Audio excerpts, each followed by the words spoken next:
MMOs have always had a special place in my heart. I remember hanging out with my best friend and his dad playing Ultima Online, a world where you can be anyone you wanted, or when my uncle showed me Final Fantasy XI Online, and I saw him playing alongside hundreds of other people in this open world. I grew up in a time when that kind of experience was a premium one. Everyone was talking about World of Warcraft when I was growing up. Eventually, I paid the subscription for World of Warcraft and other games like Final Fantasy XIV Online because at the time, these were premium experiences, worlds you paid to truly live in. Paying $15 a month wasn't just a ticket to another world, it was a ticket to a breathing, living ecosystem shared with hundreds of thousands of other players. I would gladly pay a subscription for an experience like that. But now in 2025, the world is very different. Most games are free, streaming services dominate entertainment, and players are juggling 5 different subscriptions at once. It got me thinking, do MMO subscriptions make sense in 2025? Or are they relics of an older era of gaming?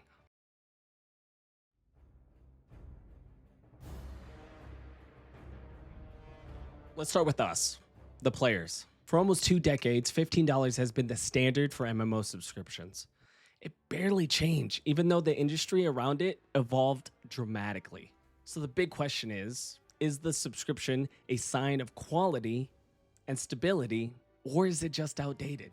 Back in the early 2000s, subscriptions made sense. We paid because we were getting a premium experience that free-to-play or buy-to-play games weren't offering. Paying felt like contributing to the ecosystem of the world, funding its growth and expansions. At the same time, there were different models. Guild Wars had the buy-to-play model. Free-to-play games like Silk Road Online, Fly FF, Rose Online, and RuneScape existed. They weren't bad games by all means. The barrier of entry was practically zero, so why did we still pay subscriptions? Take World of Warcraft as an example. We paid because it offered a rich, persistent world with massive content. Raids, quests, PvP systems, free MMOs of the time often had limited areas, shallow progression, or paywalls for premium features. In my opinion, WoW was worth the subscription. It was the must-play game of the early 2000s. If you weren't playing it,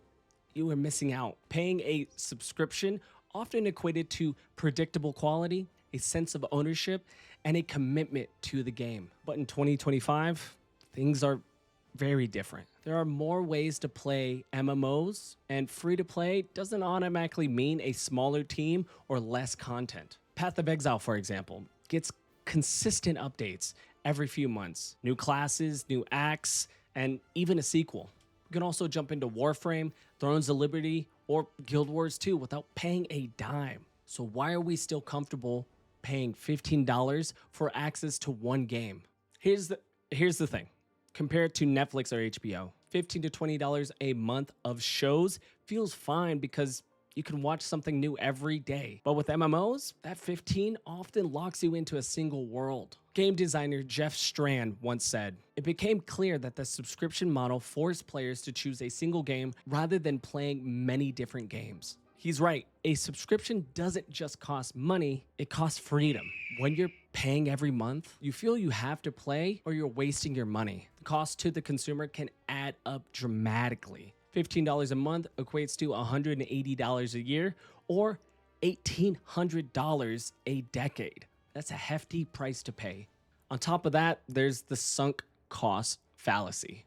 This is when individuals invest time, money, or effort into a game because of the resources they've already committed. Many players stick to a subscription MMO, not necessarily because they love it, because they feel they're too invested to quit. Some argue that the subscription-based MMOs feel more polished, with better communities and fewer pay-to-win systems. Others say it's a paywall built on nostalgia.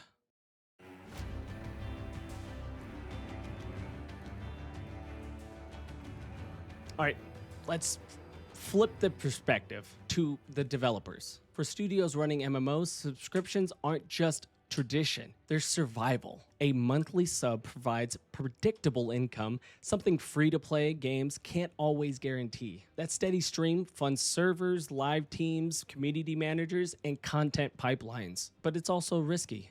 If content slows or players lose interest, subscription drops, and so does funding. Could MMOs survive without subscriptions? Some already are. Like before, Path of Exile 2, New World, Throne of Liberty, Lost Ark, and Guild Wars 2 use buy-to-play or free-to-play systems. You pay once or nothing at all, and developers make money through expansions, cosmetics, or battle passes. It works, but with trade-offs. Cosmetics can feel predatory, expansions may be rushed, and studios might have to chase some trends to stay afloat. Example, Rift had a great early release and everyone loved the game. Eventually, once subscriptions died, they migrated to a free-to-play model. They expanded into multiple monetization models, cash shops, expansions, cosmetic items, and added new systems to compete with other rising MMOs. That constant pivoting stretched resources and fragmented focus. Even subscription MMOs like World of Warcraft are trying to have their cake and eat it too. In-game stores sell mounts, cosmetics, and convenience items like level boosts or the WoW token. Paying subscribers can feel disheartened. Their $15 isn't enough, and extra monetization can feel predatory. From the developer side, these extras are a lifeline. Not every player buys them, but whales. Those who spend heavily. They help fund ongoing development. Development costs have skyrocketed. David George Morton over at GameRant reported WoW's initial development cost was $63 million. Andy McAdams at MassivelyOP.com reverse engineered the cost to run WoW and estimated that with 3 million subscribers, it cost $13.2 million to operate the game for a single month. Still, it raises an interesting what if. What if World of Warcraft dropped its subscription entirely? Would millions of new players flood in, spending on mounts and boosts? Or would it lose its prestige that kept its community loyal for 20 years? That's the tightrope that modern MMOs walk. Subscriptions guaranteed stability but limit growth. Free-to-play invites everyone but can threaten the ecosystem. Another factor, free-to-play MMOs often have more cheaters. Subscription MMOs aren't immune, but the barrier of entry helps reduce their abuse. So do $15 MMO subscriptions still need to exist in 2025? Maybe. For some games, it's still the fairest way to fund big live worlds without resorting to loot boxes or FOMO passes. For others, it's a relic of an older industry where access itself was the product. As players, we've changed.